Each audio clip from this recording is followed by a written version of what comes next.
पश्चिम बंगाल में तीसरे फेज की वोटिंग से पहले शनिवार को जबरदस्त मुकाबला देखने को मिलेगा।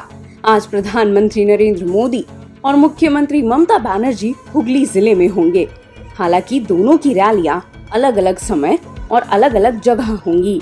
एक तरफ ममता बनर्जी दोपहर 1:30 बजे तारकेश्वर विधानसभा में रैली करेंगी, तो दूसरी तरफ प्रधानमंत्री नरेंद्र मोदी 2:45 से हरिपाल विधानसभा में चुनावी रैली को संबोधित करेंगे। दोनों ही नेताओं का फोकस तारकेश्वर पर होगा।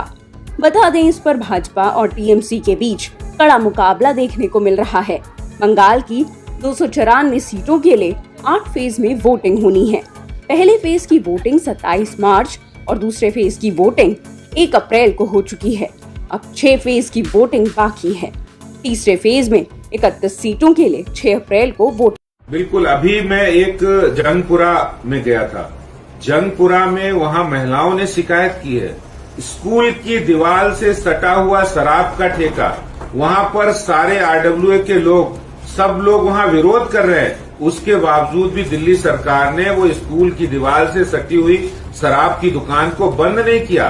और वहां के विधायक, जो लोग उस शराब की दुकान को बंद करने के लिए विरोध करते हैं, उसको वो धमकी देते हैं। ये आम आदमी पार्टी का असली चेहरा आज दिल्ली की जनता के सामने आया है। मैं तो यही कहूंगा कि इस शराब पॉलिसी का भारतीय जनता पार्टी तो विरोध कर ही रही है, लेकिन जितने फोन आज हमारे पास दिल्ली में आरडब्ल्यूए के, दिल्ली में महिला संगठनों के आए हैं, निश्चित रूप से आने वाले दिनों के अंदर इस दिल्ली सरकार की नई शराब पॉलिसी का हम विरोध करेंगे और दिल्ली के युवाओं को जो शराब के अंदर धकेलने की तैयारी दिल्ली सरकार की है, उसका हम विरोध करेंगे। आशीष गुप्ता जी नमस्कार, कैसे आप? अरे अभी आपका वीडियो देखा मैंने, बड़ी हंसी आ रही थी वीडियो देख के। आप किस किस लोगों की बातों में आ जाते हो? आपने कौन से ऐसे फर्जी गुप्तचर छोड़ रखे जो बिल्कुल आपको डुबाने के लिए तैयार है? मतलब भाजपा को दिल्ली में पूरा डुबाना चाहते हो। आपको पता है कि जिस बारे में आप बात कर रहे हो, जिस ठेके के बारे में, वो 2014 में खुला था। और 2014 में किसकी सरकार थी? 2014 में दिल्ली में जो है राष्ट्रपति शासन था, एलजी का शासन था। और एलजी का शासन मतलब बीजेपी का शासन, मतलब इस ठेके की जिम्मेदार पूरी तरीके से भाजपा है। भाजपा के शासन में वो ठेका खिला। और दूसरी बात, जब वो ठेका खुला, उसके बाद में पहली जब मैं विधायक बना 2015 में 23 नवंबर 2015 को मैंने इस ठेके का मुद्दा दिल्ली विधानसभा में उठाया। नियम 280 के अंतर्गत मैंने उसमें कहा कि इन तीनों पर एफआईआर दर्ज हो गया है, मगर इन तीनों से जुड़ी बात जो मैं आपको बताने वाला हूं वो होश उड़ाने वाली है। कल सुप्रीम कोर्ट में सुनवाई हुई और इस पत्रकार अर्नब गोस्वामी की पैरवी कर रहे थे हरीश साल्वे।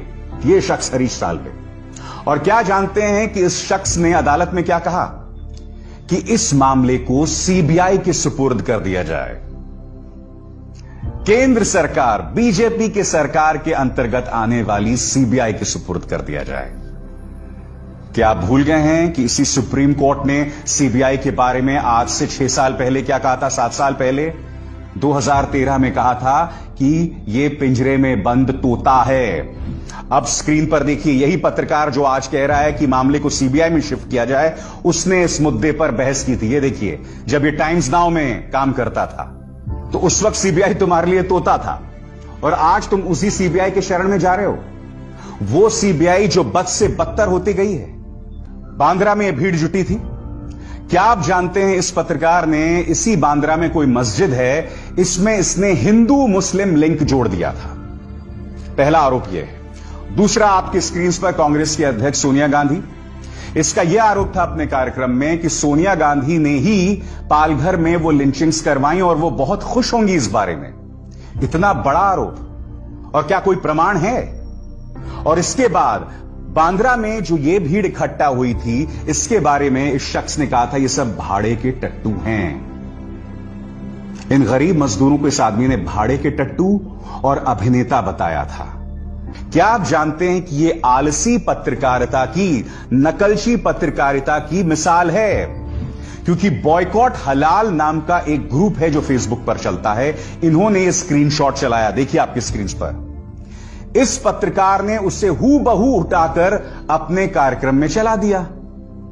भड़काऊ पत्रकार है तो चलो मैं बात ही नहीं कर रहा हूं, ये नकलची पत्रकारिता है, आलसी पत्रकारिता है।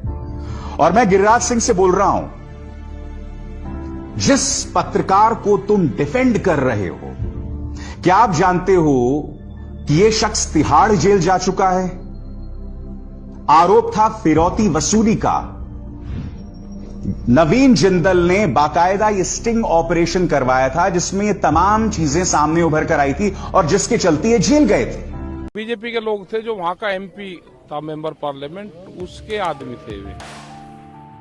किसान आंदोलन के अगुवा नेता राकेश टिकैत के काफिले पर राजस्थान में भीड़ ने हमला बोल दिया। ये हमला तब हुआ जब टिकैत अलवर के हरसौरा में सभा को संबोधित कर बानसूर जा रहे थे। इसी बीच ततारपुर में भीड़ ने टिकैत के काफिले पर पथराव शुरू कर दिया। पथराव में टिकैत की कार के शीशे टूट गए। इस दौरान असामाजिक तत्वों ने टिकैत पर स्याही भी फेंकी। हालांकि समय रहते पुलिस ने हालात पर काबू करते हुए सुरक्षा घेरे में टिकैत को वहां से निकाला। पुलिस सुरक्षा के बीच ही टिकैत को वहां से बानसूर पहुंचाया गया। इस हमले को लेकर राकेश टिकैत ने बीजेपी को आड़े हाथों लिया है। मीटिंग थी ये अलवर में, वहां पर 2 मीटिंग थी अलवर में। जब एक मीटिंग करके हरसौली से बानसूर जा रहे थे तो बीच में कुछ लोग थे और वे होंगे करीब 50-60 लड़के थे। वे उन्होंने गाड़ियों पे हमला करा, गाड़ी रोकी और रोकी पे डंडे और पत्थर वे उन्होंने उन पे चलाए, तो कई गाड़ियों के शीशे वगैरह भी टूटे। ये था, पुलिस को इन्फॉर्म करा तो पुलिस आई तो कुछ लोग उसमें से वहीं अरेस्ट कर लिए, पकड़ लिए। जो अपने लोग साथ में थे उन्होंने पकड़े और पुलिस को दिए, उसमें तहरीर दी। जो वहां के लोकल के लोग थे उन्होंने उसमें तहरीर दी।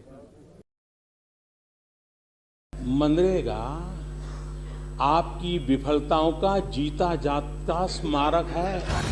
मनरेगा को लेकर नरेंद्र मोदी जी की जो सोच है उससे हर कोई वाकिफ है। मोदी सरकार को भले ही मनरेगा की अहमियत मालूम नहीं है, लेकिन सच्चाई यह है कि मनरेगा क्रांतिकारी है, क्योंकि इसने गरीब से गरीब व्यक्ति को शक्ति हस्तांतरित की है और उन्हें भूख और अभाव से बचने में सक्षम बनाया है। यह तर्क संगत है, क्योंकि यह उन लोगों के हाथों में सीधे पैसा डालता है जिन्हें इसकी सबसे ज्यादा जरूरत होती है। मनरेगा लॉकडाउन के दौरान ग्रामीण क्षेत्रों के लिए संजीवनी साबित हुई। मार्च 2020 में जब कोरोना की वजह से पूरे देश में लॉकडाउन लगा तो लाखों प्रवासी मजदूरों को अपने गांव लौटना पड़ा। ऐसे में मनरेगा यानी महात्मा गांधी राष्ट्रीय ग्रामीण रोजगार गारंटी योजना ग्रामीण क्षेत्रों में इन मजदूरों के लिए एक बहुत बड़ा सहारा बनी। वित्त वर्ष 2020-21 में लगभग 11 करोड़ लोगों ने मनरेगा में काम किया। वहीं 2019-20 में लगभग 7.5 करोड़ लोगों ने काम किया था, यानी इस साल 41% ज्यादा लोगों ने मनरेगा में काम किया। इससे यह स्पष्ट होता है कि अनियोजित लॉकडाउन के द्वारा जो प्रवासी मजदूर घर लौटे, उनका सबसे बड़ा सहारा मनरेगा ही बनी। मगर इस साल मनरेगा के बजट में 42% की कटौती कर 1,66,000 करोड़ से कम कर 96,773 करोड़ करने से पहले मोदी सरकार ने एक बार भी नहीं सोचा कि इससे देश पर क्या प्रभाव पड़ेगा। बड़े शर्म की बात है। यूनाइटेड नेशन डेवलपमेंट प्रोग्राम के अध्ययन के अनुसार साल 2005 और 6 से साल 2015-16 के दौरान 27.1 करोड़ लोग गरीबी के कुचक्र से बाहर निकलने में सफल हुए। पूरी दुनिया जानती है कि इसमें सबसे बड़ा रोल कांग्रेस सरकार की परियोजना मनरेगा ने ही निभाया है। आज भारत में शहरों की तरफ पलायन कम हुआ है तो उसका प्रमुख कारण मनरेगा ही है, नहीं तो लॉकडाउन के दौरान स्थिति और भी भयावह हो जाती। नरेंद्र मोदी जी, अपने हितों के लिए देशवासियों के हितों से समझौता मत कीजिए।